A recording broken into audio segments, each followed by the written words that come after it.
Hello, dear students, and today we shall be looking at the second lesson of our textbook.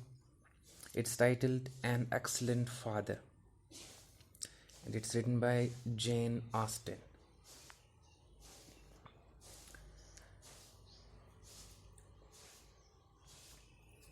And this is our part first on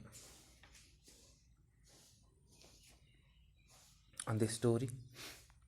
Jane Austen, born in 1775 and died in 1817, was born at Steventon at Hampshire, where she spent 26 years of her life.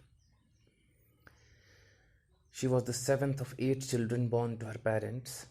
Jane wrote for the pleasure of writing and not with little hope of publication. But however, she believed that an artist cannot do anything slovenly.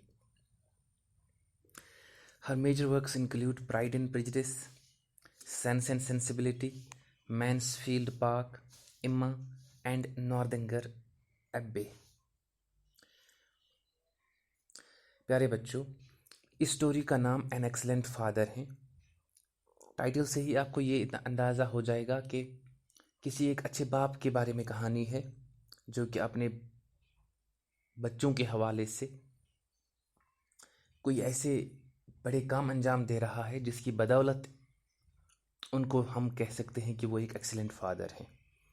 Father तो वैसे सारे ही excellent होते हैं कि हर एक दुनिया का हर एक बाप जो है वो चाहता है कि उसका बच्चा दुनिया का सबसे अच्छा बच्चा हो, सबसे अमीर बच्चा हो, सबसे खुशहाल बच्चा हो, उसके पास सब कुछ मैसर हो जो दुनिया में मौजूद है। और अपनी हद तक बाप कोशिशें करते हैं। और ये बाप क्या कोशिश करता है, इसको किस वजह पे, किस बुनियाद पे एक्सेलेंट फादर का खिताब मिलता है, ये आप कहानी सुनने के बाद ही डिसाइड करेंगे। और राइटर के बारे में हमें ये बताया जाता है कि जेन ऑस्टिन 1775 में पैदा हुई थी और 1817 में इनका इंतकाल हो गया था। स्टीवेंटन एक इलाका है हैम्पशायर जो कि बरतानिया में है, वहाँ पे जन्म हुआ था और पहले 26 साल इसी इलाके में उन्होंने गुजारे थे जेन ऑस्टिन ने। और ये अपने 8 जो इनके भाई बहन थे, सिबलिंग्स थे, उनमें से ये 7वें नंबर पे थी। यानी कि इससे पहले 6 भाई बहन थे, इनका नंबर 7वां था, इनके बाद एक और बच्चा था, 8वां बच्चा। Jane wrote for the pleasure of writing and with little hope of publication. Jane Austen ने क्या किया था, इन्होंने प्लेजर के लिए लिखा था, यानी कि बस यूं ही अपने आप को खुश करने के लिए लिखा करती थी ये चीज़ें। और इन्हें बिल्कुल भी ये ध्यान नहीं था कि कभी इनकी बुक शाया हो जाएगी, ये कोई ऑथर बनेगी। However, she believed that an artist cannot do anything slovenly. लेकिन एक बात इनके जहन में ये भी थी कि जो ऑथर लोग होते हैं ये कोई चीज़ ज़ाया होने के लिए नहीं लिखते हैं।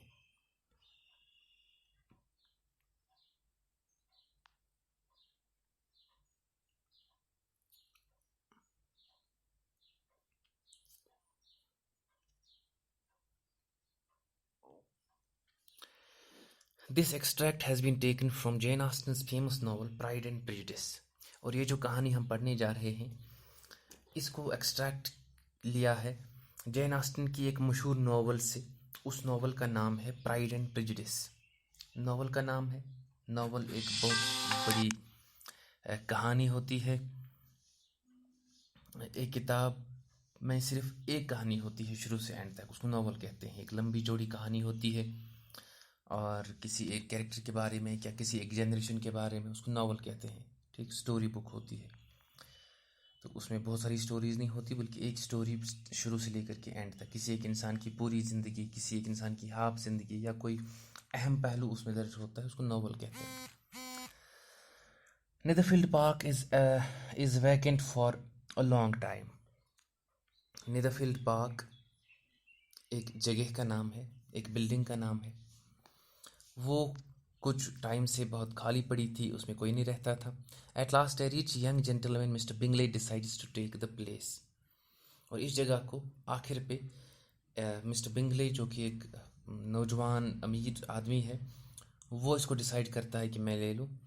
When Mrs Bennet comes to know of it, Mrs Bennet एक औरत, जब उसको पता चलता है कि मिस्टर बिंगले जो कि एक अमीर नौजवान लड़का है उसने इसको ख़रीदा है, शी इज़ एक्सट्रीमली डिलाइटेड, वो काफ़ी खुश हो जाती है, because she hopes that mister Bingley might marry one of her daughters. उसकी बहुत सारी लड़कियां हैं उस मिसेस बिन्नेट की, और वो उम्मीद रखती है अपने दिल में कि ये मिस्टर बिंगले मेरी बहुत सारी बेटियों में से एक के साथ शादी करेगा। Mr Bingley is being single makes Mrs Bennet all the more particular about it.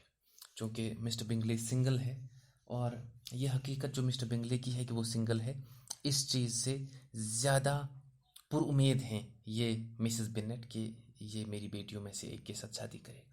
She wants Mr Bennet not to miss such an acquaintance for the sake of their daughters. Acquaintance कहते हैं कराबतदारी को, नज़दीकियों को, ये जो आपस में mail जोल होता है। और ये चाहती है मिसेस बिन्नेट कि उसका शोहर मिस्टर बिन्नेट इस कराबतदारी को मिस ना करे।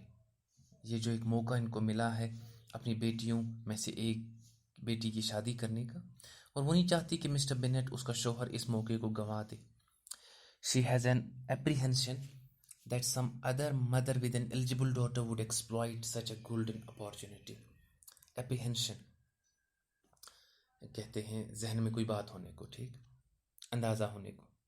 और उसका एक ये भी अंदाज़ा है मिसेस बिन्नेट का कि कोई और माँ जिसकी बेटी जो है शादी के लायक है, वो इस मौके को हासिल कर सकती है अगर हमने ये मौका गंवा दिया तो ये जो एक गोल्डन अपॉर्चुनिटी है अपनी बेटियों में से एक की शादी करने का, ये मिस हो जाएगा अगर कोई और माँ जो है वो अपनी बेटी का रिश्ता जो है वो आगे बढ़ाने की कोशिश करती है इसके साथ, मिस्टर बिंगले के साथ।